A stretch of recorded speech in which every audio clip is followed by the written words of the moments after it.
Welcome back to my channel, where real story takes its time. Let's get into it. I'm Dominic, 34, and I never thought a Christmas morning could make me feel both invisible and furious at the same time. But apparently, it can. My wife, Jenna, our 6-year-old son, Leo, and I had been looking forward to spending the holiday with my parents for months. My parents, Howard and Marlene, have always been a little selective in their affections, but I figured this year would at least be civil. After all, it was Christmas. You'd expect some normal holiday cheer, right? I was wrong. We arrived at their house on Christmas Eve, and the tension was subtle at first. Marlene immediately took over the kitchen, fussing over the cookies and pastries while Howard sat in his recliner, scrolling through his phone, nodding at Marlene's instructions. Leo was bouncing with excitement, clutching the small backpack I'd packed for him, while Jenna tried to calm him down. I gave my parents hugs, and they greeted me with that faintly polite, almost rehearsed smile that I've grown used to. But there was an undertone I couldn't ignore, one I had recognized 1,000 times before. A kind of "this family is only worth our attention if you're achieving something grand" vibe. I didn't think much of it as we sat down for breakfast, chatting about nothing in particular. Then came the gift exchange. And let me tell you, that's when the first real jab hit. My parents had bought my nephew, Luke, my sister's son, a Disneyland trip, complete with airfare, hotel, park tickets, and some ridiculous VIP experience package. The total? $3,500. And they didn't just hand it over. They gushed over him, hugging him tight, telling him, "You deserve everything, Luke. Everything." Their smiles were genuine, warm, glowing even, and it was impossible not to notice how different they were acting toward my kid. When it was Leo's turn, my heart sank before I even saw what they had. A $5 gift card. $5. And a lecture about appreciation that lasted longer than my entire lunch had taken. Dominic, I know he's young, but this is about teaching him gratitude, my father said, his tone equal parts condescending and self-righteous. We want him to understand that not everything comes easily. My jaw must have tightened visibly because Jenna shot me a nervous look, trying not to react too loudly. But I couldn't stop myself from feeling a mix of anger, disbelief, and sheer humiliation. Here was my son, bursting with excitement, his tiny hands reaching for a gift that might buy a single candy bar, while his cousin had just gotten a trip that could create memories for a lifetime. I tried to stay calm, I really did. I forced a smile, thanked my parents, and helped Leo open the card, trying to make it seem like it was a big deal. But inside, I was boiling. This wasn't just about gifts. It was the message they were sending, loud and clear. My son was worth so little to them that they couldn't even pretend he deserved a decent present. And the kicker? They didn't even realize, or maybe didn't care, that they were showing me exactly where I stood in their eyes. The rest of the morning felt surreal. Luke was practically skipping around the living room, gushing about Disneyland and all the fun he was going to have, while Leo quietly played with his gift card, barely able to mask his disappointment. I watched my parents beam at Luke, their pride overflowing, and a cold weight settled in my chest. I tried to shake it off, to keep the holiday mood alive for Leo, but the truth was impossible to ignore. My parents were overtly, unapologetically unfair. At one point, I caught Marlene giving me a tisk-tisk look, as if to remind me that I should just accept the situation gracefully. I could feel every ounce of my patience thinning. That's when the thought first hit me, sharp and dangerous. Maybe this year, we don't have to stay. Maybe we don't need to play by their rules of family tradition and holiday etiquette, if it meant watching Leo be treated like he didn't matter. By the time we finished breakfast, the tension was unbearable. Marlene was praising Luke for being so polite and excited, while giving Leo a pointed glance that screamed, "Why can't you be more like your cousin?" Howard didn't even try to hide his amusement at the whole scene. My blood was boiling, and I could feel the frustration coiling tighter and tighter inside me. Jenna squeezed my hand under the table, whispering, "Maybe we should just leave. Don't let them ruin his Christmas." And for the first time that morning, I actually considered it seriously. Leo, oblivious to the subtext, asked if we could go play outside. I smiled, nodding, trying to keep things light. But as we stood by the door, grabbing coats and gloves, I made a decision that would change everything. I turned to my parents and said, calmly but firmly, "Actually, we're going to head home. Merry Christmas." Their expressions froze, confusion, disbelief, and then something like indignation flickered across their faces. Marlene opened her mouth, probably to lecture me about teaching lessons or family obligations, but I didn't wait for her. I walked Leo to the car, Jenna following close behind, ignoring the stunned looks from my parents. The cold December air hit my face as I started the engine, and I felt a sense of relief mixed with triumph. For the first time in years, I wasn't letting them dictate how my son should be treated or how I should tolerate their favoritism. As we drove away, I could hear Marlene calling after us, her voice rising, "Dominic, you can't just," but I tuned her out. My focus was on Leo's small hand in mine, his head resting against my shoulder as he murmured, "Daddy, I didn't get Disneyland." My heart ached, but I squeezed him gently. "I know, buddy. I know. But you get something way better. My time, my attention, and I'll always make sure you know how much you deserve." The week after that Christmas was surreal.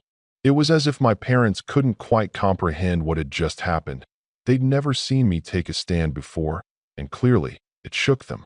At first, I thought the silence was just a grudging acceptance, but soon it became clear that they were trying to punish us in ways that were subtle, manipulative, and downright cruel. It started with phone calls. Every day, my mom, Marlene, would call, not to ask how Leo was doing or to wish us well, but to deliver thinly veiled lectures. "Dominic, you really shouldn't have made such a scene on Christmas. Leo could have learned a valuable lesson about appreciation," she said one afternoon, her voice dripping with faux concern. I listened patiently, barely letting my frustration show, nodding along while Leo built a tower of blocks beside me. I wanted to scream at her, to tell her that the lesson she was so obsessed with giving my son was being learned by her every single action: favoritism, inequality, emotional manipulation. Howard, on the other hand, escalated in a different way.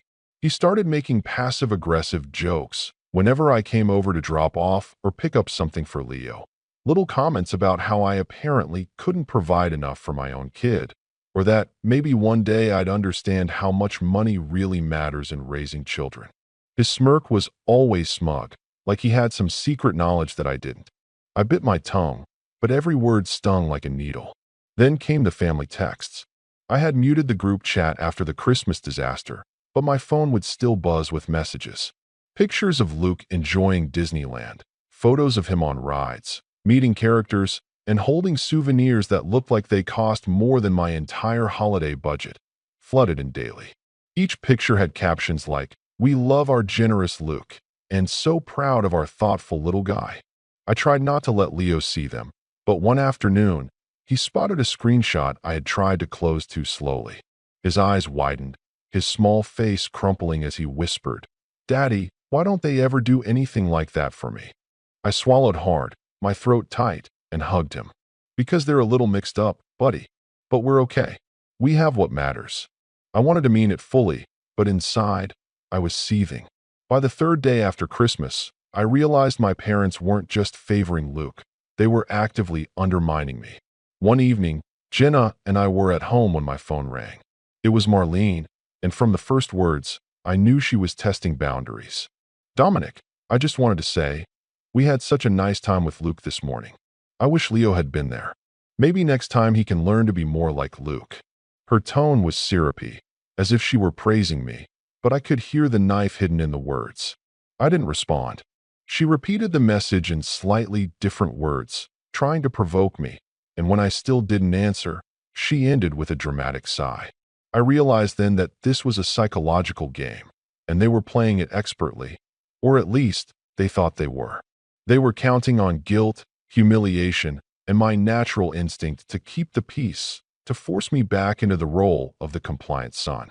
But I wasn't going to fall for it. Not anymore. Everything escalated further when my sister got involved. I had assumed she would be neutral, but she called that week, pretending to be concerned about Leo. "Dominic, we just want what's best for the kids. Luke is so lucky to have all these opportunities. And, well, maybe we can all work together to make sure Leo learns to appreciate what he has. She carefully framed it as concern for my son, but I knew it was designed to guilt me into compliance. She wanted me to bend, to apologize, and to hand Leo over to their manipulations. I felt a flicker of rage, so sharp it nearly made me drop the phone. Then came the real shock. I'll never forget it. It was Thursday morning, and I had agreed to let Leo go over to my parents' house for a short playdate. He'd been begging to see Luke and ride the little carousel they had in their backyard. I thought it would be fine, maybe even a chance for him to enjoy himself despite everything. But when I arrived to pick him up later that afternoon, what I saw made my stomach drop. My parents were hosting a small surprise event for Luke. And who was there? A professional photographer, a video crew, streamers, and decorations. And my son, Leo, sitting quietly in the corner, holding a half-eaten cookie, completely ignored while Luke was paraded around like some miniature celebrity. Howard came over, smiling, and said, "Oh, Dominic, I didn't realize you'd be picking him up now. We were just doing a little holiday fun. Don't worry, Leo's having a good time." I looked around, my eyes following Leo's downcast gaze, and I felt a flash of protective fury I hadn't experienced before. I took a deep breath and asked, calmly but firmly, "Excuse me, what exactly is going on here?" Marlene turned, a practiced smile on her face. "Just celebrating Luke's big Disneyland trip. We thought it would be nice to make a little memory before he leaves. We wanted to include Leo, of course. He's welcome to join in." Her words were smooth, but the tone was patronizing. My son wasn't included. He was a prop, a background decoration in their glorification of Luke. That's when it hit me. This wasn't just favoritism anymore. This was deliberate humiliation. I felt a surge of anger and disbelief so intense it made my chest ache. Deliberate humiliation, I muttered under my breath. I could see the confusion on Marlene's face, and Howard's smirk deepened. They thought they had successfully provoked me, pushed me into apologizing, into groveling, into letting them treat Leo like a second-class family member. But the breaking point wasn't just that moment. It came when my sister, who I had thought was neutral, stepped forward and whispered something to Marlene, something that made both of them chuckle. My stomach dropped when I realized what she had said. She had deliberately suggested that they teach Leo a lesson about appreciation, encouraging the entire spectacle I had just walked into. My blood ran cold. They weren't just biased. They were conspiring, intentionally targeting my son to make me look weak, and trying to frame it as concern. I knelt down beside Leo, brushing a strand of hair from his forehead, and whispered, "We're leaving now." His eyes were wide, but he trusted me, and I could see the relief wash over him as he nodded. I stood up, fixing my gaze on my parents and sister, who were now openly smirking. "This ends now. We're going home. All of you can keep your Disneyland parties and your lessons on appreciation, but Leo isn't a part of them anymore." I could feel every ounce of my resolve solidifying.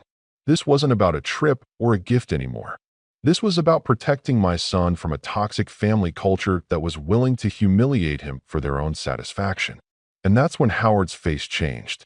His smirk faded, replaced with something I hadn't seen in years, shock. Marlene's practiced smile faltered, and my sister looked genuinely annoyed that I wasn't falling into the trap they had carefully set. The realization that their manipulations weren't working, and that I wasn't going to let them define Leo's sense of self-worth, hit them hard. I had never seen my parents so visibly unsettled, so out of control. As we drove away that afternoon, Leo leaned against my shoulder, and I felt his small hand grip mine tightly. "Daddy, why do they like Luke more than me?" he asked, his voice quiet, almost afraid. I swallowed, keeping my own emotions in check, and said, "Because some people see things the wrong way. But that doesn't matter, Leo. We know the truth, and we know what's important. You are loved, you are special, and no one can take that away from you." I realized then that this was bigger than just gifts or favoritism. This was a battle for my son's sense of self, for his dignity. And it was going to get worse before it got better.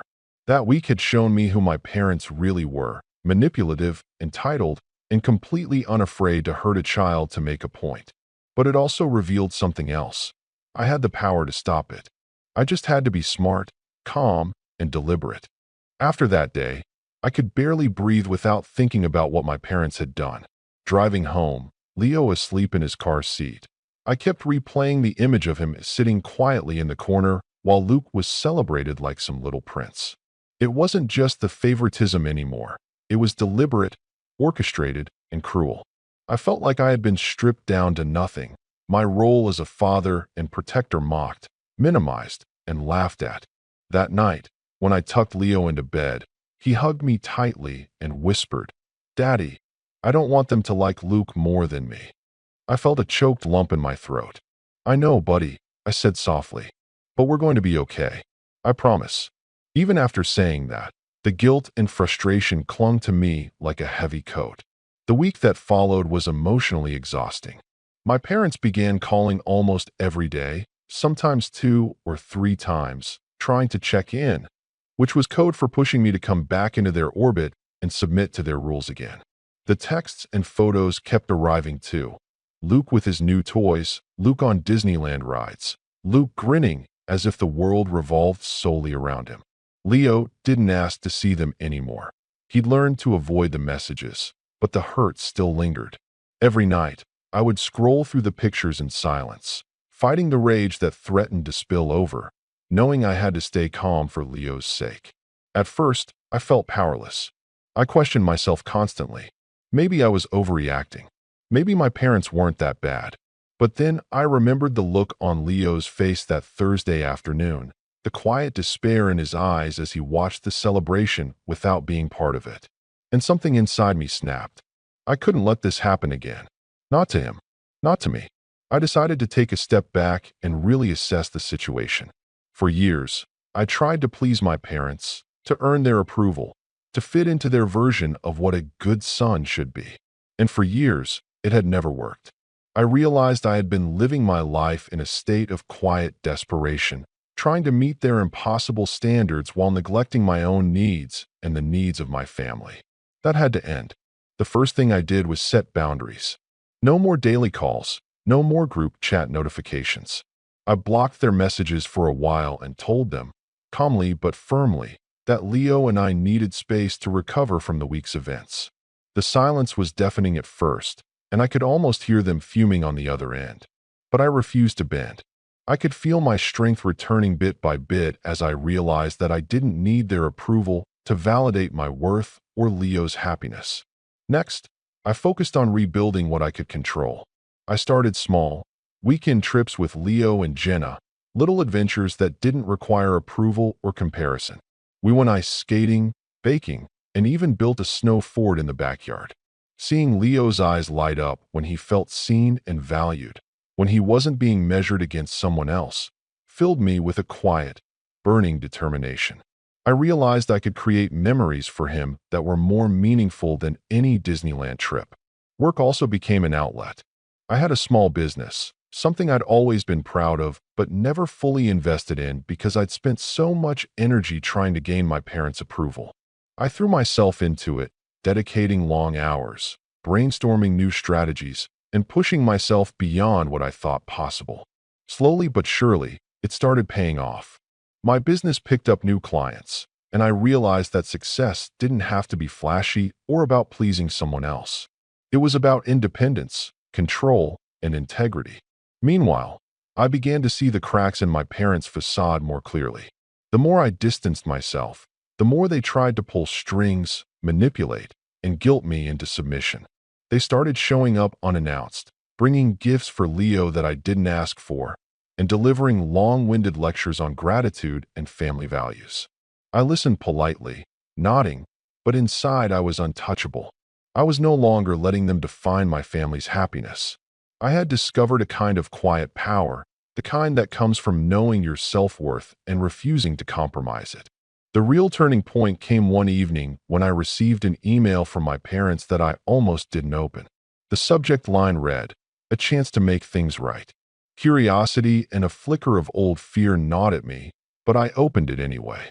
Inside was a carefully worded message, full of appeals to emotion, guilt, and obligation.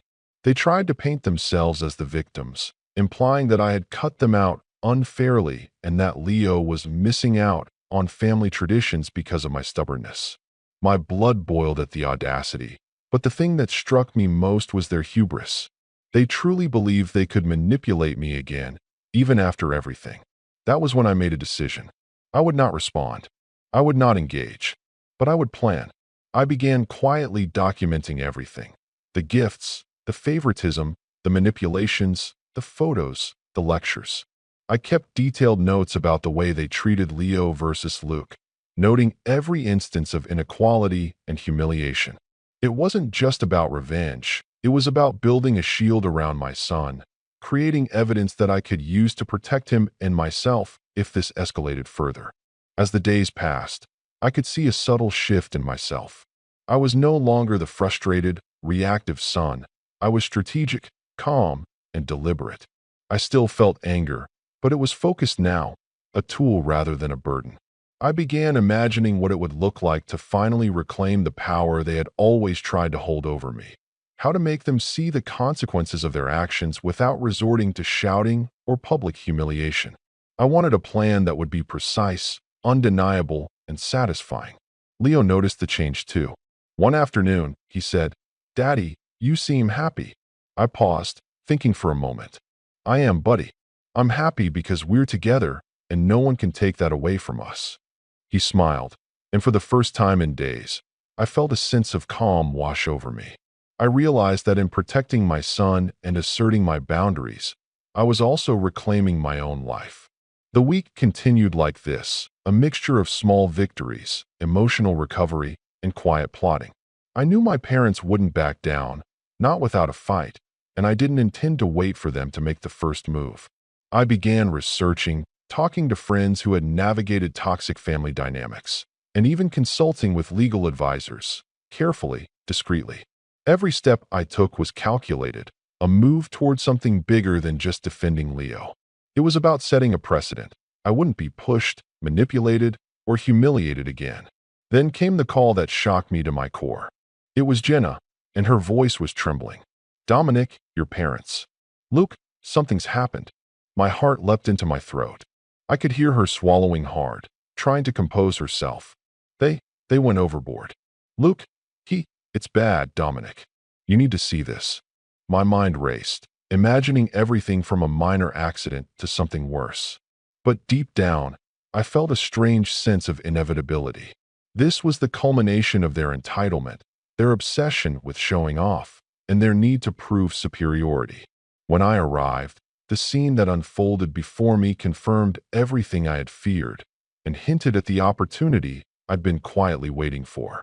My parents, smug and self-assured just days before, were now exposed in ways they couldn't have imagined. The cracks in their carefully curated image were enormous, and I realized, with a cold clarity, that the time had come to act. But not yet. I needed patience. I needed strategy. I needed the perfect moment to reclaim everything they had tried to take from me and Leo. That night, I sat in my office, Leo asleep beside me, and I made a silent vow.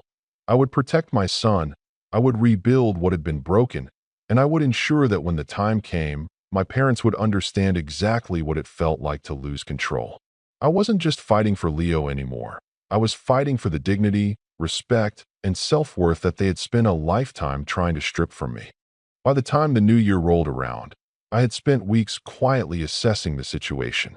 The week after Christmas had revealed the depth of my parents' entitlement and cruelty, and the aftermath had given me time to regain composure, rebuild my confidence, and plan a path forward. I knew that if I reacted impulsively, I'd only feed their sense of control. Patience was my ally now. Observation, calculation, and precise action would be my tools. And I had a plan forming, one that would require discipline, strategy, and a little cunning. The first step was documenting everything. Every slight, every instance of favoritism, every picture or message that highlighted how Leo was consistently undervalued compared to Luke. I created a folder on my laptop labeled Family Behavior Patterns and included dates, screenshots, and notes. It wasn't about evidence for legal action, though I wasn't ruling that out entirely. It was about understanding the patterns, predicting reactions, and gathering the material I could use to demonstrate just how out of control my parents had become. Seeing it all laid out, I realized just how systematic their behavior was. They weren't careless, they were deliberate, and that meant they could be anticipated. Next, I began to subtly strengthen my position. I reached out to a few close friends and colleagues, people I trusted implicitly, and asked their advice about managing toxic family dynamics. I didn't reveal too much. I just framed it as general questions about boundaries, manipulation, and accountability. They offered ideas I hadn't considered, like small public displays that wouldn't be over the top, but would send a strong message, and documenting interactions in ways that couldn't be dismissed. I could feel my confidence growing with each discussion. For the first time in years, I felt like I had control. Meanwhile, I focused on Leo and Jenna. I wanted our little family unit to be a fortress, unshakable by my parents' manipulation. We started establishing new traditions, things that were entirely ours, fun but meaningful, and completely separate from my parents' judgmental gaze. Movie nights, homemade cookie challenges, weekend hikes, small things, but they had the effect of giving Leo a sense of security and belonging that he had never fully experienced with my parents. Every time he smiled, every time he laughed freely, I felt my resolve deepen.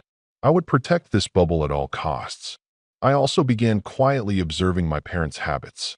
Howard still spent most of his time showing off wealth and accomplishments, subtly flaunting status whenever he could. Marlene, meanwhile, loved attention and control, often broadcasting family achievements in texts and social media posts. Their combined narcissism made them predictable, almost painfully so. I started taking notes on their routines, their social circles, and their vulnerabilities. The more I watched, the more I realized just how much they had relied on me complying without resistance. That compliance had been their shield, and now that I had removed it, they were exposed. The perfect opportunity presented itself sooner than I expected. One Friday afternoon, I received a text from my sister. The tone was casual, almost flirtatious with drama. "Dominic, we're planning another little celebration for Luke. I know Leo's been distant, but it would be nice if you came by. Nothing big, just a small family get-together." My gut tightened immediately. This was a trap. She wanted to lure me in, to test my boundaries, to see if I would give in like I had in the past. But I didn't respond. Not yet. Instead, I began laying the groundwork. I contacted a few people from my business network who had experience with event planning, logistics, and media management. Not that I told them it was for my family drama. I framed it as a personal project for documenting small family gatherings, making it sound harmless and professional. In reality, I was gathering the resources I would need to orchestrate a reveal that would be controlled, undeniable, and irreversible. I wasn't acting on impulse. I was building leverage, slowly, methodically. During this period, I also started subtly shifting my financial strategy. Over the past few years, I had quietly invested in projects that had potential, but I had never fully committed. Now, I began directing resources into ventures that could grow quickly and provide leverage.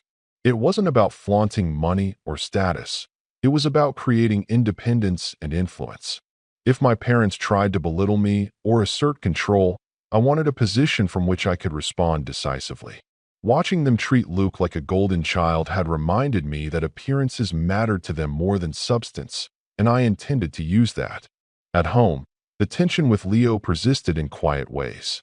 He still asked about Luke, still noticed the disparity, and I continued to reassure him. But I also taught him small lessons in resilience and observation. People aren't always fair, buddy, but we can control how we react, and we can protect ourselves from being hurt. That's what makes us strong. Even at 6, I could see him starting to internalize the idea that his value wasn't tied to what others gave him. It was intrinsic. Every small victory with him strengthened my resolve. Then came another turning point. My parents' hubris began to show cracks. They started dropping hints that they assumed I would come around eventually, that I would let Leo be part of their little spectacle again. Marlene sent passive-aggressive messages asking for family time, while subtly mentioning the expensive gifts Luke had received. Howard made offhand comments about how everyone deserves recognition for their efforts, implying that I was denying Leo important lessons. I documented each instance meticulously. Each post, each comment, each subtle jab added another layer to the evidence I was collecting. By the middle of the month, I felt ready to begin testing the waters. I arranged a few low-key chance encounters where my parents could see Leo happy, thriving, and independent, without the need for their approval. A quick trip to the local ice rink, a library outing, a small playdate with neighborhood kids. Nothing extravagant, but enough to demonstrate that our family could function and flourish entirely outside their control. And each time they witnessed it, I noticed subtle signs of frustration, disbelief, and envy.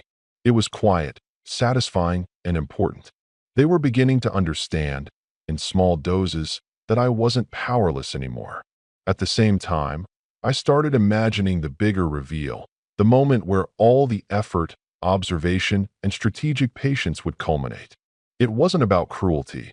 It was about undeniable proof. I wanted them to see that their favoritism, manipulation, and entitlement had consequences, that I was not only capable of protecting Leo, but also of reclaiming control and dignity for myself. Every meeting, every conversation, every detail of planning fed into this eventual crescendo. By now, the anticipation had become almost intoxicating. I could feel the tension building every time they called or messaged. Their assumption that I would cave was almost laughable. They couldn't conceive of me operating with patience, strategy, and forethought. And yet, that was exactly what I was doing. Every calculated move, every small victory, every piece of leverage I had quietly secured was leading up to a moment that they could never anticipate. The final element fell into place when an unexpected ally appeared. A mutual family friend, someone I had known for years, who had always been quietly observant of my parents' behavior, reached out. She had seen their treatment of Leo and expressed genuine concern. I shared my intentions carefully, gauging her reaction, and she offered discreet support, access to resources, advice on timing, and most importantly, a safe place for me to orchestrate the eventual reveal. I realized then that I wasn't alone. I had allies, information, and a carefully constructed plan. Everything was aligned. My patience, strategy, and quiet rebuilding of strength had positioned me perfectly. All that remained was the execution, and that moment, I knew, would be irreversible. My parents had underestimated me for years, assuming that my love for Leo and desire for peace would make me compliant. They had no idea that I had transformed that love into determination, that every slight, every insult, every act of favoritism had fueled a calculated rise that they could not contain. And so, as I watched the calendar inch closer to the next family gathering, one they assumed I would attend without hesitation, I felt a calm, almost serene focus. This wasn't about anger or revenge for its own sake. It was about restoring balance, protecting my family, and ensuring that for once, my parents would see the consequences of their entitlement in a way they couldn't ignore or dismiss. I knew the stakes were high, but I also knew that every day of planning had prepared me for this. The stage was set. Every ally, every piece of evidence, every strategic move was in place.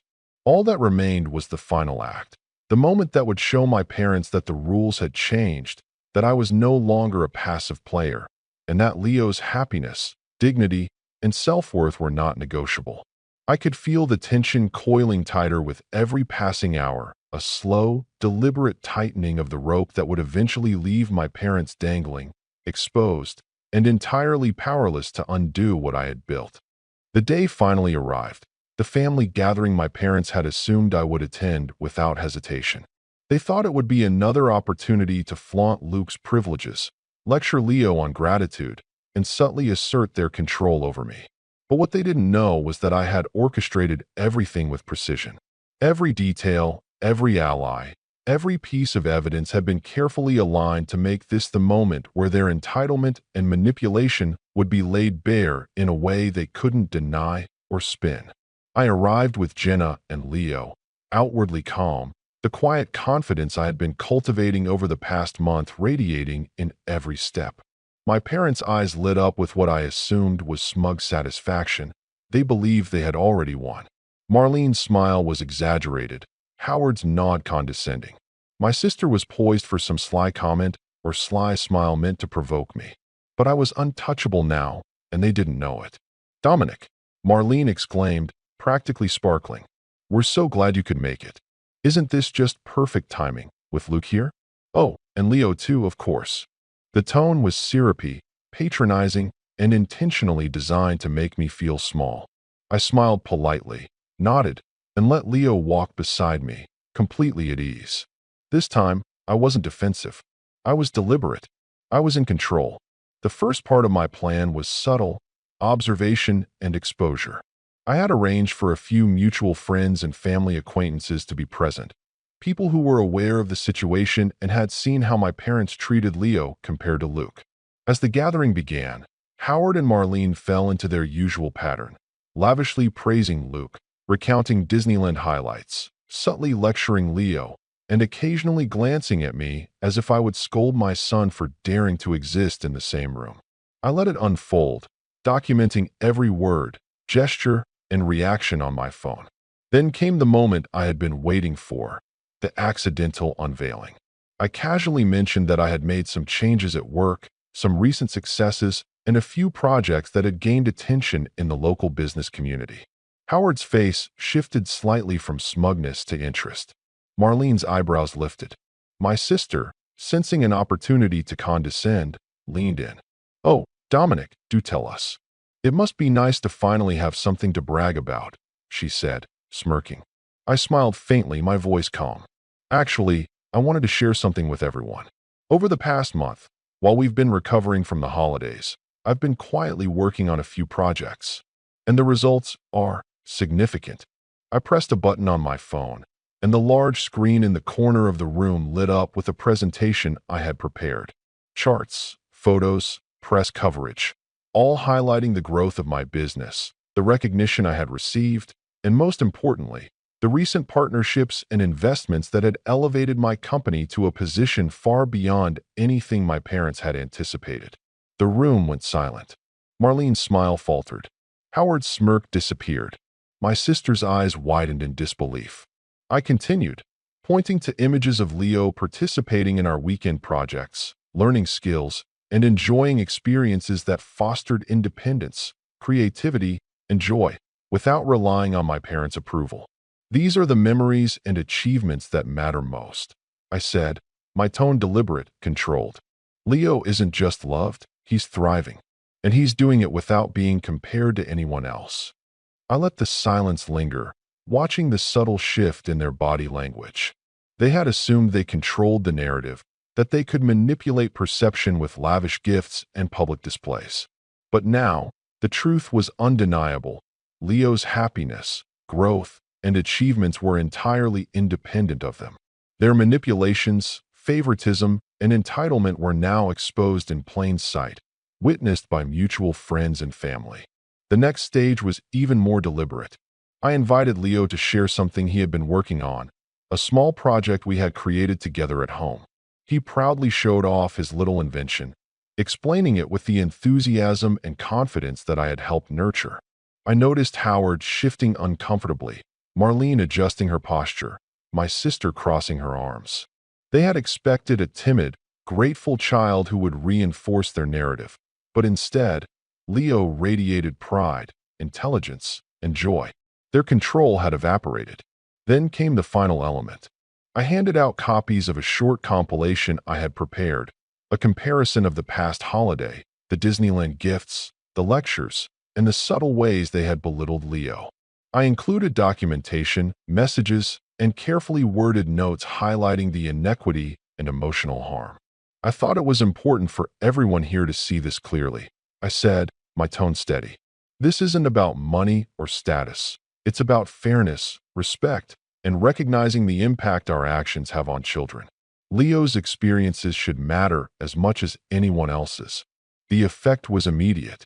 Marlene's face flushed, Howard looked guilty, and my sister's expression was a mix of shock and fury. Nobody could argue with the evidence laid out before them.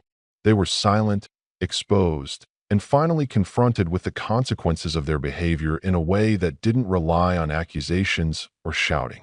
The room was tense, every person processing the truth. I didn't gloat. I didn't need to. My calm, measured presentation had done the work for me.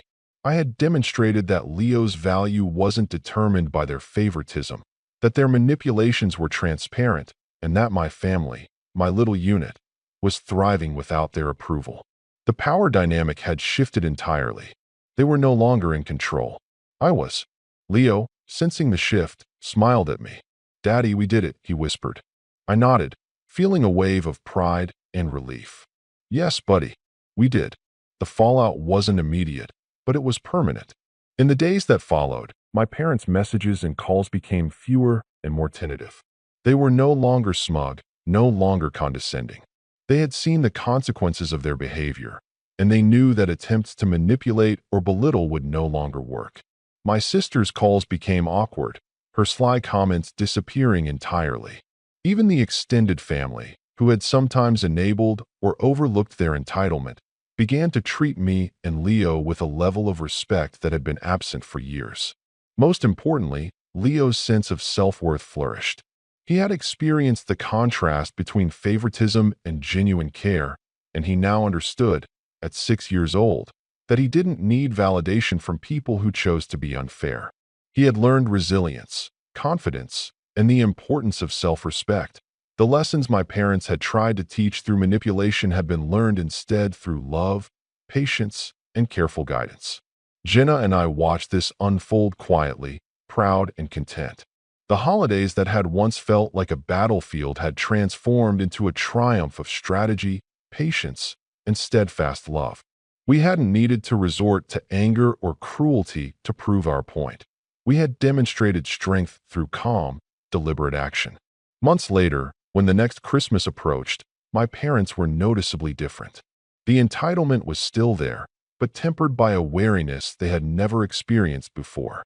They treated Leo with a measure of respect, conscious now of boundaries and the consequences of overstepping. And while it wasn't perfect reconciliation, and it didn't need to be, it was a change that reflected the lessons they had learned the hard way. That manipulations have limits, and that true power lies in respect, fairness, and the ability to act decisively when it matters most. As for me, I finally understood the value of standing firm, of protecting those I loved, and of knowing my own worth. That Christmas, and the week that followed, had been more than just a holiday. It had been a turning point, a demonstration that control, when wielded with patience, strategy, and integrity, could rewrite even the most entrenched family dynamics. And as I tucked Leo into bed that night, watching him drift off with a contented smile, I whispered to myself, quietly but firmly, some lessons can't be taught with gifts. They have to be lived, and this one, at last, had been learned. I'm Dylan, 34, and I've always tried to keep my life simple.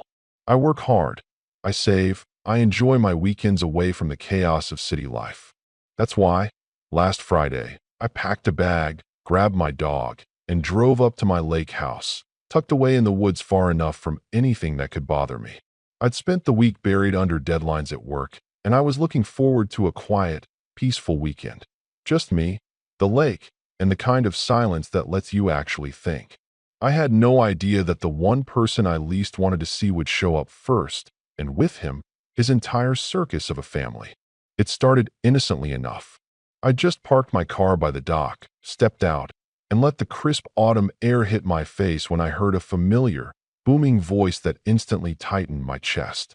"Dylan, is that you? What is this loser doing here?" I froze, my dog barking at the sudden commotion. My brother-in-law, Jason, was standing there with his wife, 2 bratty kids in tow, and his mother-in-law, my sister-in-law's mom, who somehow always looked like she'd just swallowed a lemon and decided it was everyone else's fault. He didn't even pause for breath before continuing. "Get out. Right now? This isn't a place for you." I blinked, startled, the words hitting me like a slap I hadn't seen coming. It wasn't just the public humiliation. It was the way he said it, like I'd been an unwelcome ghost in someone else's perfect little story. My instinct was to react, to argue, to remind him that this lake house had been in my family for generations and that I had every right to enjoy it. But instead, I found myself nodding slowly, feeling my face flush. "Fine," I said, my voice calm but tight. "I'll go." And I meant it. I wasn't going to escalate things in front of his kids, or his wife, who I could already tell would be filing mental notes about my supposed inadequacies. I turned to head back to my car, trying to ignore the snickers coming from the kids, when I felt something shift inside me. That calm I thought I'd packed into the weekend suddenly felt fragile, like glass teetering on a ledge. I'd dealt with Jason before. Always the loud, overbearing type, the one who needed to assert dominance like a spotlight demanded it. At family gatherings, he'd always found a way to make my achievements feel small, my choices look inferior. When he had first married my sister-in-law, I tried to be supportive, to treat him like a brother even though he clearly didn't want to be treated that way. But this felt different. There was a venom in his voice, a performance for everyone around him, as if he was putting on a show to prove that he was the only person with the right to enjoy life in the family. And standing there, watching me swallow my pride, I realized this wasn't going to be a quiet weekend at all. I grabbed my bag and started walking toward the car, and that's when the real circus began. The kids started yelling, throwing leaves and sticks in my direction, their mother laughing and saying, "Oh, come on, Dylan, don't be so sensitive." Jason stepped closer, towering over me, his hands on his hips, his voice rising with every syllable. "Seriously, what is this loser doing here? Don't you have anywhere else to be? This isn't a vacation spot for freeloaders." I wanted to stop, to yell, to finally let all the frustration I'd held in over the years spill out, but I didn't. I just nodded again, taking a step back, my mind racing. I was painfully aware that if I reacted the wrong way, he'd have another story to tell about me, another excuse to make me feel small in front of everyone. Walking to my car, I caught a glimpse of the lake, calm and reflective, and I reminded myself why I came here in the first place. This was my escape. This was my peace. But now, that peace was fragile. I realized that Jason showing up wasn't just a coincidence. He knew I'd be here. He wanted to make me feel like an outsider, even in a place I had every right to be. And suddenly, the quiet weekend I'd imagined seemed impossible. My fingers tightened around the strap of my bag as I climbed into my car, heart pounding, knowing that the weekend I thought would be about relaxation was about to become a test of patience, wit, and maybe even something darker. As I drove off the narrow dirt road leading to my cabin, I thought about the plans I had made. A few books, a long walk along the shore, a quiet dinner watching the sun set over the lake. None of that mattered now. Jason had arrived, and with him, the chaos of entitlement, judgment, and childish cruelty. And deep down, beneath the calm exterior I forced myself to maintain, a spark began to grow, a spark that would not be satisfied with just walking away. I didn't know exactly what I was going to do yet, but I knew one thing. The man who thought he could humiliate me on my own property was about to find out that I wasn't as easy to push around as he believed. I parked near the cabin, took a deep breath, and stepped out, pretending I wasn't seething. My dog wagged his tail, oblivious to the tension, and I let myself relax for a moment, listening to the water lap against the shore. Then I saw them, a cluster of figures down by the dock, Jason's family sprawling across my property like they owned it. He was gesturing wildly, pointing at me, his voice carrying across the lake as if I were a mere prop in his personal theater. I clenched my jaw, telling myself that I wouldn't give him the satisfaction of a reaction. Not yet, but I also knew this was far from over. And whatever I was going to do next had to be calculated, deliberate, and unforgettable. By the time I reached the cabin, I realized I couldn't just retreat inside and pretend Jason and his circus weren't sprawled across my property. My lake house was supposed to be a sanctuary, a place I could breathe without interference, and now it felt like a stage set for humiliation. I told myself I could handle it, calmly, rationally, without letting him see that he was getting under my skin, but as I unpacked, the constant barrage of noise from the dock made that almost impossible. Jason's kids were running around, throwing sticks into the water, laughing whenever one of them nearly hit my dog. His wife was leaning against the railing, arms crossed, smirking, clearly enjoying every second of the chaos. Jason himself had taken to pacing, yelling over minor inconveniences, and making sure every little action of mine was noted, judged, and ridiculed. I tried to ignore it. I focused on making coffee, hoping that the smell would calm me and that maybe, just maybe, they'd get bored and leave. But the universe wasn't on my side. Jason came over, uninvited, leaning on the kitchen counter as if he owned the place. "You know," he said, with that smug tone that had always made me want to throw something at his head, "you really shouldn't be here. You don't have the experience for this kind of property, Dylan. This is a lake house, not a cheap Airbnb for freeloaders." I froze for a second, looking at him, trying to gauge whether this was some kind of twisted joke. He wasn't even smiling. This is my property," I said slowly, trying to keep my voice calm. "I've been coming here for years. It belongs to my family." He laughed, not just a chuckle, but that deep, condescending laugh that felt like nails on a chalkboard. "Yeah, right," he said, shaking his head. "The only thing that belongs to your family is the couch you sat on last weekend. Honestly, Dylan, it's impressive that you can survive in the city and think this counts as a getaway.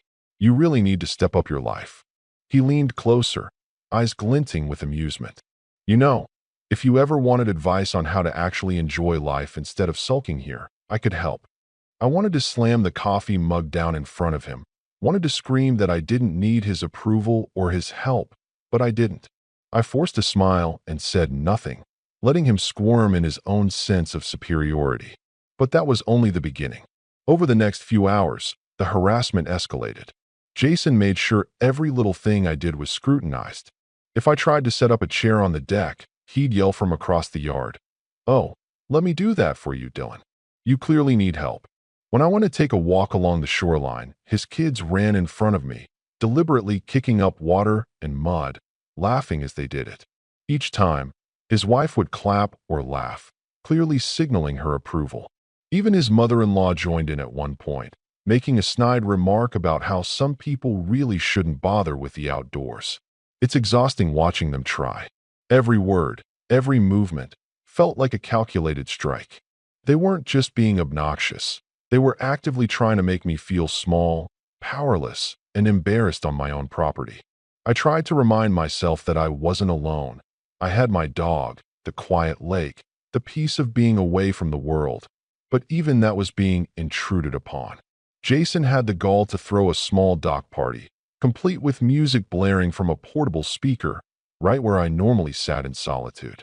I could see the smug look on his face as he gestured toward me, his family laughing along with him.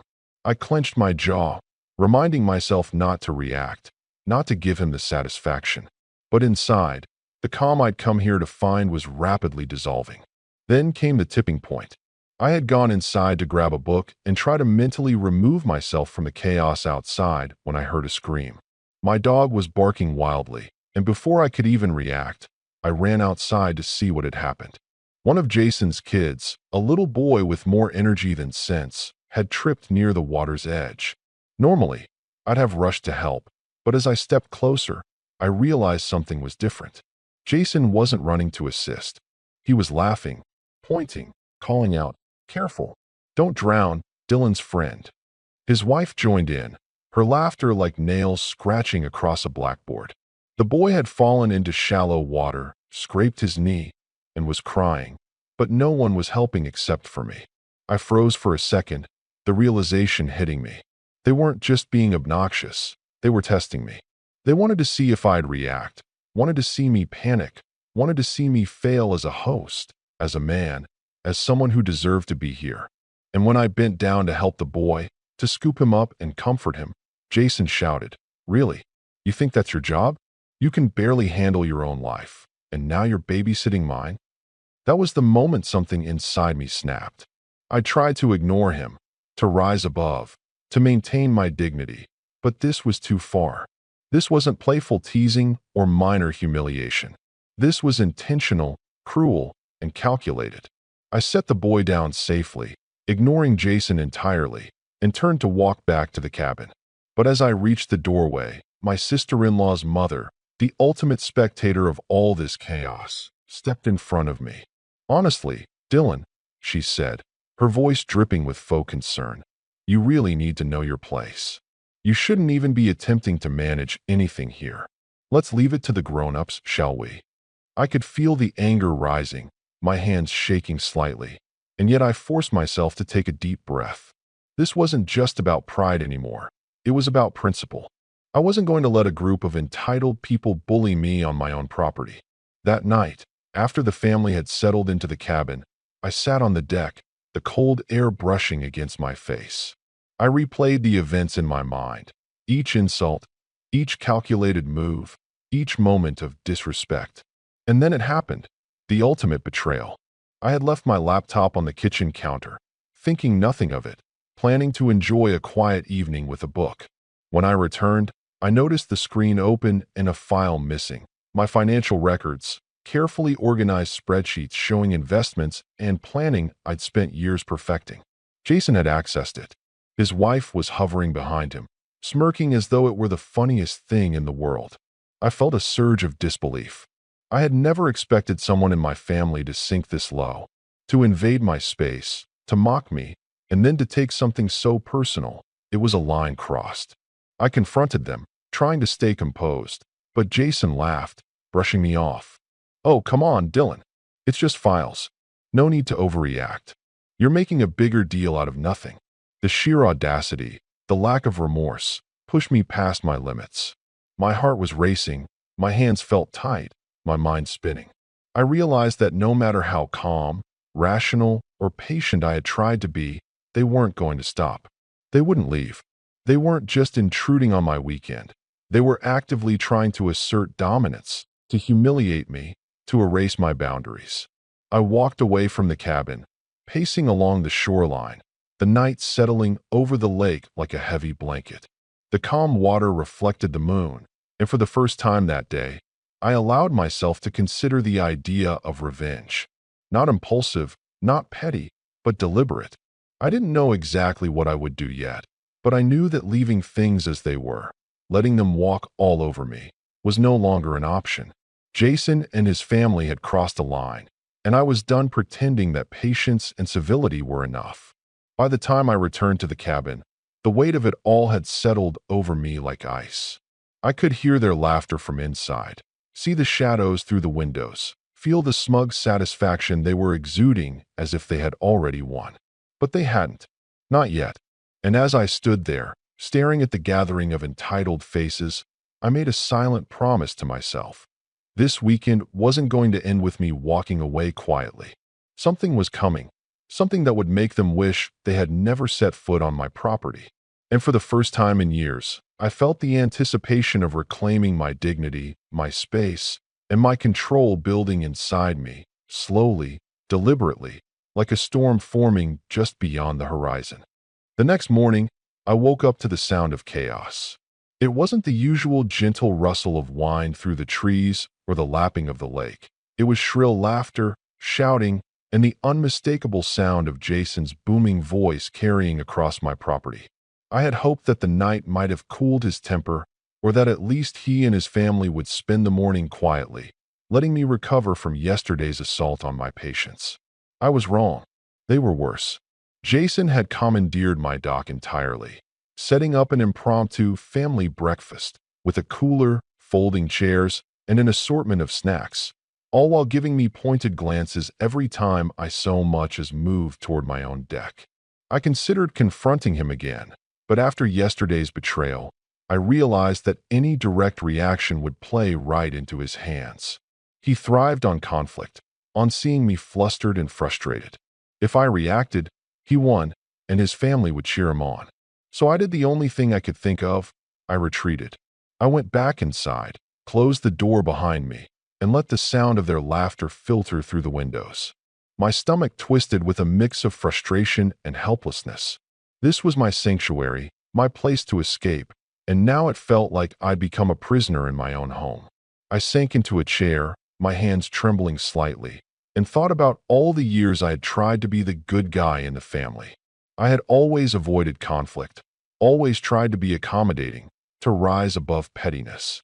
And yet, Here I was, being mocked and humiliated by someone I had once called a brother-in-law.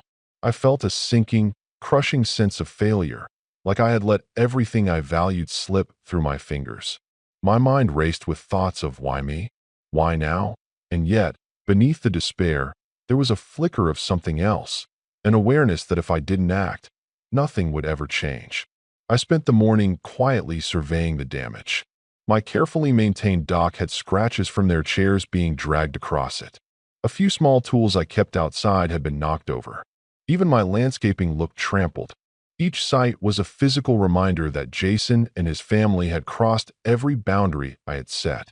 I realized then that I couldn't just rely on patience or civility anymore. I had to find a way to reclaim my space, my dignity, and my sense of self-worth. But to do that, I needed a plan. And for the first time, I allowed myself to admit that I was thinking about revenge. But it wasn't a reckless kind of revenge. I didn't want to yell, I didn't want to confront them publicly, and I certainly didn't want to give Jason the satisfaction of a visible reaction. No, this had to be quiet, calculated, and absolutely satisfying. But before I could begin plotting, I knew I needed to regain control over myself. I needed to feel strong, capable, and untouchable. So I started small. I took my dog for a long walk along the shoreline, away from their chaos, breathing in the crisp autumn air and letting my thoughts settle. I began journaling, writing down every insult, every slight, every instance of humiliation. I wasn't just venting. I was mapping it out, identifying weaknesses in their arrogance, patterns in their behavior, and ways I could turn the tables. Over the next few days, I focused on rebuilding my mental and emotional strength. I revisited old hobbies I had abandoned for work: kayaking, fishing, woodworking. Each small accomplishment reminded me that I had skill, patience, and control, things Jason seemed to assume I lacked. I found a rhythm in the mornings, rising early to watch the lake, working on small projects around the cabin, and letting the solitude fill me with a quiet confidence. Each day, I felt the anger I had been carrying transform into something more strategic, a calm, simmering resolve that promised eventual vindication. Meanwhile, Jason and his family continued to act as if they owned the place. They explored every corner, used my tools without permission, and made snide remarks about my possessions. But I noticed cracks in their composure. Jason's wife occasionally gave him a wary look when he went too far. One of the kids slipped on the dock and fell into the water, and he didn't even get the laugh he expected. He was met with a brief moment of concern from his mother. It was subtle, almost invisible, but it gave me a sense of possibility. Their arrogance wasn't unshakable. Then came the moment that truly broke something inside me, but also set the stage for my rise. I had been working on restoring an old boat I kept in a small boathouse near the edge of the property. It was a project I had started months ago, meant to be a quiet retreat activity. That morning, I walked down to check on it, and found it vandalized, scratches all over the hull, a tear in the canvas cover, and one of the oars snapped cleanly in half. I recognized Jason's handwriting scrawled across the side of the boat, "Loser's toy." I felt my stomach drop, not just at the damage, but at the realization that this was personal. This wasn't just about invading my space anymore. This was an attack on something I cared about deeply, a deliberate attempt to undermine my sense of accomplishment and pride. I stood there for a long time, staring at the boat, feeling the weight of helplessness pressing down. I could hear laughter in the distance, Jason calling out to his family, oblivious to the storm building behind my calm exterior. I thought about the countless weekends I had spent on this lake, alone or with friends, restoring and maintaining this property. This was my world, my peace, and they had desecrated it. I could have stormed back to confront them, screamed and cursed, but I didn't. Instead, I let the anger simmer, felt it settle in my chest like molten metal. I realized that the path to reclaiming my dignity wasn't through immediate confrontation. It was through transformation. I had to rebuild quietly, strategically, and from a position of strength. And so I began to rise. I repaired the boat, taking extra care, using this act as a symbol of reclaiming control. Each plank I replaced, each nail I drove, was a reminder that I was capable, resourceful, and not to be underestimated. I started planning small measures to assert boundaries subtly, ways to remind Jason and his family that this wasn't their space to dominate. I began organizing my property more efficiently, setting up areas that were off limits, and documenting everything Jason did. I wasn't just reacting, I was preparing. By midweek, I had fallen into a rhythm of quiet empowerment. I moved with purpose, repaired what was broken, and allowed the calm confidence I had cultivated to shine through. I even started inviting a few friends to visit for short weekend retreats, casually mentioning upcoming gatherings that Jason wasn't invited to, testing how he would respond. His frustration was palpable, though he tried to mask it with forced cheerfulness. I noticed him watching me carefully, his smugness faltering as he realized I was no longer the passive target he had assumed. But the real turning point came one evening when I overheard Jason on a call with a colleague. He was bragging about how he had owned me, how he had humiliated me, and how he thought he had won. And in that moment, I realized something critical. He underestimated me completely. He assumed my quiet demeanor was weakness. He assumed my patience meant I was powerless. And that was exactly where I would strike. I smiled to myself quietly, feeling a surge of anticipation. He had laid his cards on the table, thinking he was untouchable. He had no idea that I was already 3 steps ahead. I returned to my cabin that night, sitting on the deck with the lake stretching out before me, calm and serene. The stars reflected in the water, the wind rustling through the trees. I felt a sense of clarity I hadn't experienced in years. I had hit rock bottom emotionally. Yes, I had been humiliated, disrespected, and invaded. But in that low point, I found something far more valuable: perspective, patience, and the beginnings of a strategy that would not just restore what was taken, but assert control in a way that Jason and his family would never forget. They left that afternoon, or at least they acted like they were leaving. Jason packed up a cooler with the kind of smug efficiency he used for everything: loud announcements, pointed goodbyes, performances of magnanimity. His wife fussed with the kids and made one last show of smiling at me as though we were all sharing a joke only she understood. They traipsed to their car, music humming from the speakers, kids bouncing in the back like puppets on a string. For a moment, I felt a strange relief, like the pressure had lifted, but it was thin and fragile. I'd learned by then that a quiet exit from them usually meant they were regrouping, scheming, or preparing for a later, more deliberate assault. True to form, as their taillights faded down the road, I felt the shift in the air, the calm that follows a gathering storm, not the calm of peace.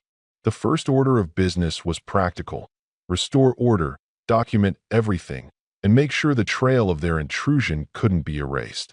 I spent the afternoon photographing the damage: close-ups of the boat's scratches, the torn canvas, the flattened lawn where they'd set up chairs, the mud prints by the dock. I cataloged the missing files and the files that had been opened on my laptop, noting timestamps and any irregularities. It was tedious, the kind of work that felt petty when your pride had been bruised, but necessary. If this was going to be more than an emotional response, it needed to be precise. Revenge without evidence is just hot air. I wanted something that would stick, that would be undeniable, and that would let me sleep when it was done. While I was at it, I also started quietly shoring up the lake house itself. Not dramatic renovations. No one needs an overnight facelift to look formidable, but small changes that would give me control and leverage. I reinforced the boathouse lock with a heavy-duty hasp and installed motion sensor lights along the dock and the path to the house. I updated the passwords on my laptop and cloud backups, moved sensitive files to an external drive I kept hidden in a place only I knew, and made sure cameras were positioned to catch the walkway and dock. I didn't need to broadcast that I was preparing. I needed to build the environment where the truth could appear without my having to shout it. The layer of security felt like armor: quiet, efficient, and oddly satisfying. Then I started recruiting, not in a theatrical, join my army kind of way, but by creating a network of allies who had both motive and means to help, should the plan need it. I called in a favor from Martin, an old neighbor and retired handyman who knew the property inside out. He owed me for helping his granddaughter with college applications years ago. I told him the bare minimum. Someone had been on the property without permission and caused damage, and he was instantly sympathetic, practical, and quietly indignant. I didn't need his anger. I needed his knowledge. Martin walked the perimeter with me, pointed out camera blind spots I hadn't noticed, told me where old property markers were, and agreed to keep an eye out for traffic at odd hours. He was the kind of ally who wouldn't post anything online or call the whole town. He'd simply note a license plate and remember a face. Next was a friend from work, Cassidy, who ran a small local online forum for antique boat restorers. She was sharp, tech-savvy, and blunt in the ways I admired. I told her about the vandalized boat and asked if she could keep an eye out for parts or messages that might be traded locally. She offered more. A few contacts who sold used oars and canvas, people who frequented the lakeside flea markets. If Jason tried to sell or brag about the damage anywhere, she'd probably find it. It wasn't dramatic. It was opportunity management. Slowly, deliberately, I seeded the perimeter with people who were practical and discreet. Revenge, in my head, wasn't about theatrics. It was about removing their ability to hide, to rewrite what happened, or to pretend their behavior had been harmless. I also started reinforcing my own story, quiet, factual, and unimpeachable. I compiled receipts for repairs and maintenance, messages that proved I'd booked time at the property before they arrived, and bank records showing payments tied to the house. It felt strange, like preparing for a trial for something I didn't yet fully understand. But these were the nuts and bolts of accountability, and I wanted them in place in case the moment came when I needed to present something that couldn't be laughed off. I didn't tell anyone I was doing it. I just worked in the background, clipping and tidying evidence like a man building a fortress of facts. Emotionally, I oscillated between calm focus and an odd, simmering vindictiveness I barely recognized in myself. I'd always thought of revenge as an ugly thing, but the more I planned, the more it felt like restoration. Each small act of preparation, repairing the boat, reinforcing the lock, installing a camera, felt like putting another brick back into the life they had trampled. I wasn't trying to be cruel. I was trying to restore the boundaries they had stomped over. And if that required leveraging their arrogance against them, so be it. That distinction mattered to me. It gave the whole thing moral weight in my head, which in turn made every step I took deliberate and calm rather than frantic. One quiet evening, I tested the waters. I hosted a small, informal gathering. 2 friends from the neighborhood and Martin came by with their dogs. Nothing flashy, just a barbecue and some conversation, but it served a purpose. I wanted to watch how the local network reacted to a casual event on my property. Would neighbors call and gawk? Would anyone mention Jason? No one did. Martin showed up late and quietly scouted the perimeter before joining us, giving me a nod that said more than words. Cassidy texted later that she'd posted a subtle query in her boat restorers group about a scratched hull and had already received a couple of private messages asking if anyone had seen similar damage locally. It was small, but it was movement, and movement was what I needed. Meanwhile, I started to play with the idea of psychological leverage. Jason had always loved being seen as the bigger, more successful man, the one with the louder laugh, the nicer car, the quick comeback. So I began to leave small, unmistakable signs that I was no longer the easy target he assumed. I fixed the broken or in plain sight, working on the dock in the afternoons when he was likely to be around. I sharpened tools and left them arranged neatly, as if I were preparing for a professional job. I even took to wearing certain clothes that projected competence, plain, sturdy jackets and boots that said I was handy, resourceful, and rooted. It sounds petty when you spell it out, but it was intentional. If you want to undercut someone who hides behind noise and bravado, the most effective way is to become quietly, visibly competent. It undermines the narrative they rely on. There were still moments of doubt. Sometimes at night, I would find myself replaying the humiliation and getting trapped in the what if I had loop. What if I'd confronted him? What if I'd called the police when the files were accessed? But then I'd remember the last time I let anger dictate an action. It had cost me relationships and sleep. This time, the plan demanded more patience than I had naturally. I practiced restraint like a skill. I became methodical about timing, about the moments I would act and the ones I would let pass. There's a different kind of power in making people misjudge your capacity for action. If they think you're passive, they become careless. And careless people make mistakes that are easier to expose. The moment that told me the plan was working came unexpectedly. I was in town, getting supplies for the repaired boat, when Cassidy called. Her voice was low and excited. "Someone posted a video of a family afternoon at your lake," she said. "You're in the background. Jason's voice is all over it." And someone zoomed in and captured him talking about how he taught that loser a lesson. The clip's private, but the person who uploaded it is willing to share if you want. My skin went cold and then electric. I asked her to get me a copy immediately, then texted Martin to ask if he could head down and check the dock camera footage. I felt a rush of adrenaline I hadn't felt since I was a kid breaking into a forbidden place and loving the risk. This was the opening I'd been waiting for. Their arrogance, captured on record. When I returned to the house that evening, Martin had pulled up the dock footage, and there it was, blurry at the edges but unmistakable. Jason, leaning against the railing, making exaggerated, loud claims about me in a tone meant to be heard by anyone within earshot. He'd said things that minimized my ownership, disrespected my work, and joked about my loser status in a way that was performative and cruel. There was no denying it.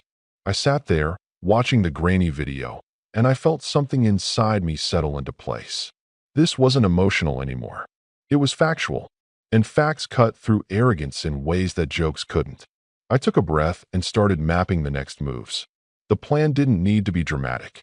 I didn't need to humiliate him publicly the way he'd humiliated me. I wanted to restructure the narrative, from being the one he could laugh at to the one who quietly revealed the truth. That would be more devastating. I imagined a slow, unspooling of consequences, evidence revealed in the right hands, neighbors who remembered the damage, repair receipts that matched the timeline. I pictured Jason's smug face when he realized people he respected were seeing him as he was, not as he performed. The thought steadied me in a way that revenge movies never could. This was not catharsis, it was correction. And then, as the sun slipped below the tree line, I got the message I hadn't expected but had secretly hoped for. A text from my sister-in-law. "Dylan," it read, "we need to talk. Can you come into town tomorrow?" There was nothing else. No apology, no context. And that was precisely the point. Their arrogance had created an opening wide enough for me to step through, but I knew better than to rush. The plan was in motion. My allies were in place. The evidence was in hand. Everything felt quiet and poised, like the moment just before a photograph is taken. I had built my small army of facts and friends, and now it was only a matter of choosing which move would land hardest, which reveal would shift the story in a way that couldn't be laughed off. For the first time since they'd arrived, I slept without the knot of shame in my chest. Instead of rage, there was a cool resolve. The rise had not been dramatic. It had been methodical. And methodical, I had learned, is often more effective than theatrical. I didn't yet know whether I'd confront Jason head-on or let the evidence do the talking, but I knew I had the luxury of choice now. For the first time in weeks, the future felt like something I could shape rather than be dragged through. The only question left was when to pull the trigger. And that question, like everything else, would have to be answered with patience and precision. I wasn't naive. I knew this wouldn't be clean. People like Jason don't fold quietly. They lash out when their narrative is threatened. But they also rarely prepare for the slow collapse of reputation, the kind that starts with a private clip, a neighbor who remembers, a repair invoice carefully dated. If I had learned anything in this week of humiliation and rebuilding, it was that the most effective revenge is the kind that makes people see who they truly are, without you having to yell it at them. So I stood on the dock that evening, the water glass smooth beneath the moon, and let the silence fill me. The setup was complete. The pieces were in place. All I needed now was the perfect moment to set them in motion. The first move was the conversation with my sister-in-law. Her text, "We need to talk," was vague enough to bait a response, and she expected an apology or, at worst, a stiff argument that would dissolve back into the family routine. Instead, I asked her to meet at the small diner in the town center, the kind of place with more booths than privacy. I needed witnesses and distance from the property because I knew how quick emotions could become a liability. I also told no one in the family I'd be there. Let them believe I'd come quietly, hands empty. When she arrived, she looked tired in the way that meant she was carrying the family business of pretending nothing was wrong. We ordered coffee. I started the way you start an audit. Calm, factual, and unervingly unemotional. I slid a small USB drive across the table and let it sit between us like a poker chip. Watch it, I said simply. She clicked it on her phone, and the first grainy clip showed Jason leaning against my dock, loudly proclaiming he'd taught that loser a lesson. It was the kind of performance he did for an audience, the same voice that had echoed across my property and sunk into my bones. Next came the clearer dock footage Martin had pulled from the motion camera. Jason's swagger, the precise moments when his family deliberately created scenes, the way he invited mockery and then weaponized the crowd's laughter. Then came the part that stopped her mid-sip, close-ups of scratches on my boat with his handwriting across the hull, still visible in the high-res photos. Finally, a folder of files showed timestamps and logs proving my laptop had been accessed while he and his family were there. I didn't shout. I didn't pound the table. I let the evidence do the work. You could see the equations forming in her face. Explanation, rationalization, then the cold realization that she had been complicit in the cover-up. Jason did what? She whispered, more to herself than to me. Her voice had something like guilt in it. My sister-in-law had spent months arranging family narratives. She had been the oil that made their social machine run. Watching the narrative crack was almost unbearable because it meant all the small lies she'd smoothed over were now exposed. Did you know? I asked. She hesitated, long enough to make me think she might have known more than she admitted. He talked a lot. I thought he was just loud. I didn't think. She pressed her palms to her face. I didn't think he'd go that far. That admission was the hinge I needed. She agreed, after an awkward silence and a lot of stammering, to talk to her mother and to Jason in a controlled setting. She asked for my forgiveness. I gave it because I wanted an ally, not a new enemy. I asked her not to tell him about the other pieces of evidence yet. Let him keep acting like he wasn't being watched. Let him give himself one more performance. A few days later, the town saw the first public tremor. I had Martin and Cassidy with me. Martin, with the quiet authority of a man who'd lived in the area forever, showed up at the marina and asked the owner if anyone had noticed people buying a snapped or talking about a funny little prank on a local family afternoon. Cassidy, meanwhile, did something quietly brilliant. She reached out to the small private group where the initial clip had been shared and found the uploader, an aunt of one of the kids who had been at the dock that weekend. She hadn't meant the video to spread, but she posted it with a smug caption that made it too easy to connect the dots. Cassidy got the original, and with permission, we now had a version with clear audio and a timestamp. That's when I made the ethically uncomfortable, but still legal and justified, decision to put the footage in specific hands. I didn't want to blow him up on social media. I wanted consequences that mattered to him.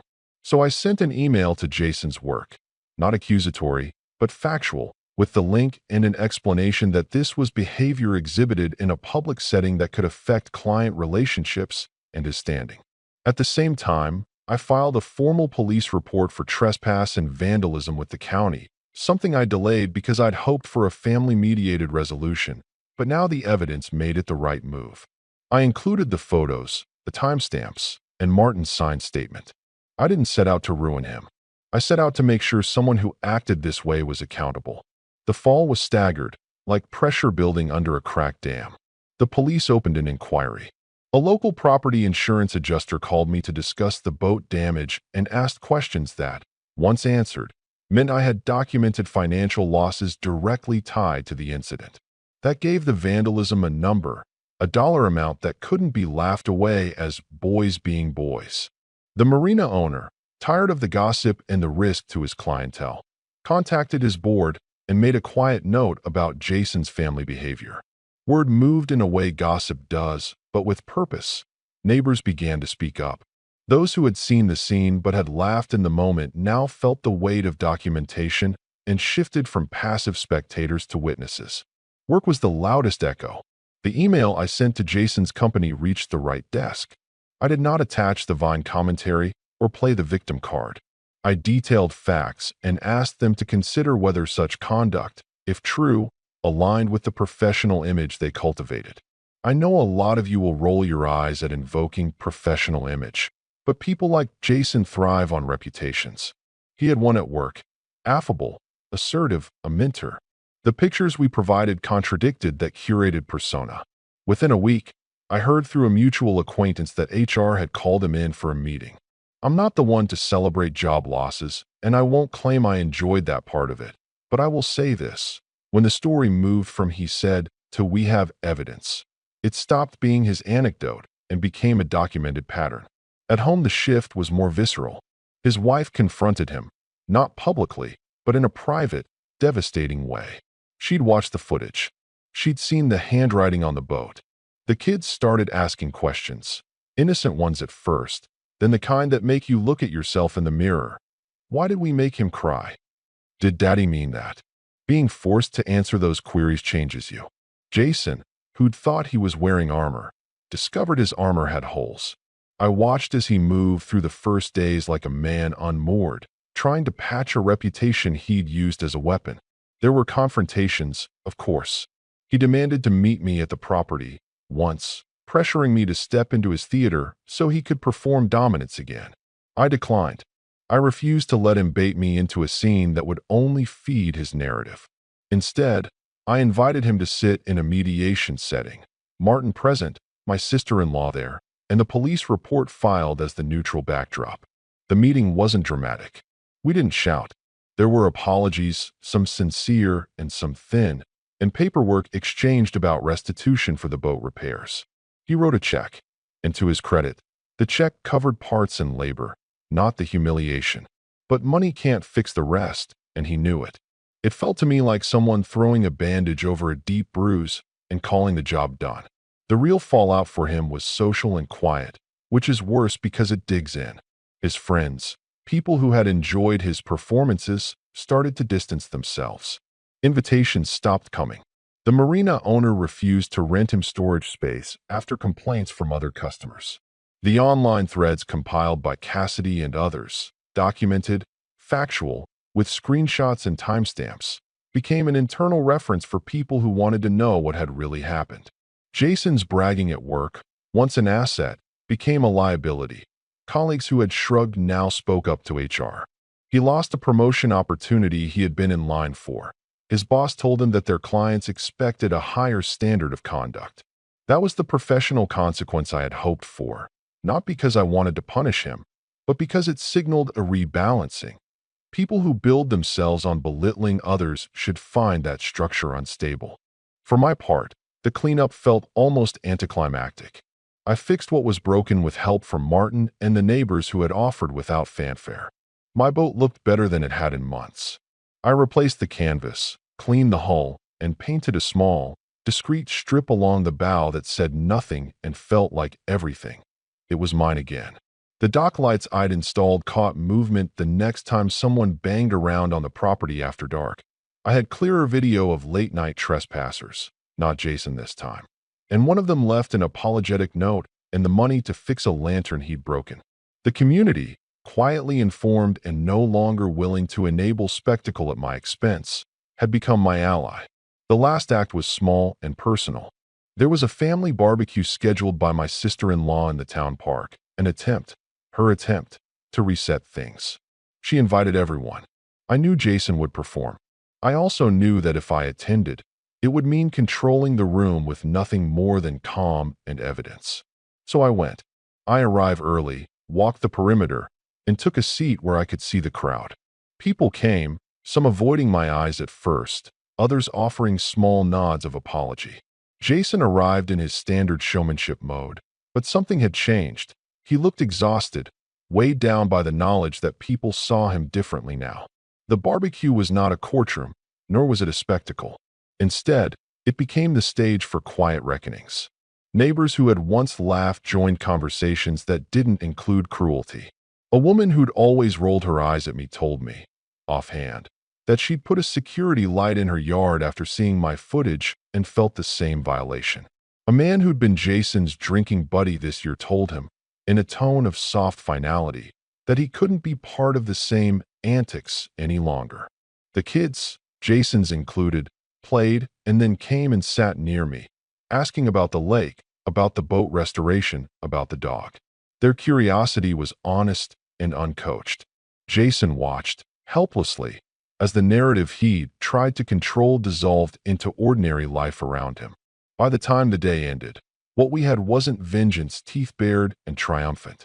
It was balance restored in the small, important ways that matter. The boat fixed, the dock respected, the community reoriented toward decency. Jason apologized to me in a way that felt real for the first time. Not loudly, not performatively, but in a private moment when the kids were in bed and the house was quiet. He said the words, he wrote the check, and he began to reckon with how his need to dominate had cost him relationships and respect. I accepted the apology the way you accept medicine, because it was necessary for healing, not because it erased what had happened. The aftermath wasn't purely punitive for him or purely redemptive for me. There were consequences, yes, professional setbacks, social distance, and an undeniable stain on his reputation. But there was also an opportunity for him to change, to confront why he had to make others feel small to feel big. Whether he took that road or not was up to him. My victory lay elsewhere, in the knowledge that I had not become the thing I despised, that I had used facts instead of fury, that I had reclaimed my space without stooping to cruel theatrics. The lake returned to that slow, honest rhythm I'd come here to find. Morning light slid across the water, and the dogs still barked at ducks. I fixed the last of the boat's trim with Martin's help, and, on a late afternoon when the world felt stitched back together, I sat on the dock and watched the sun sink. The quiet felt earned, not given. The last thing I did before the weekend ended was walk to the far edge of the property where an old boundary stone marked the line my family had owned for decades. I put my hand on the cool, weathered rock and let my breath come steady. You don't always get the perfect, cinematic climax. You usually get messy, human adjustments, apologies, receipts, small repairs, people leaving, people staying. That's what happened. I could have screamed when he first shouted at me on my dock. I could have driven away in a rage and never returned. Instead, I chose the slower path. Collect the truth, present it to people who mattered, let the structure of consequences do its work. It wasn't vindictive. It was corrective. And when the final ember of the fight settled, sitting there with my hand on that boundary stone, I felt something I hadn't in a long time. A clear, quiet satisfaction that justice, small, local, real, had been served.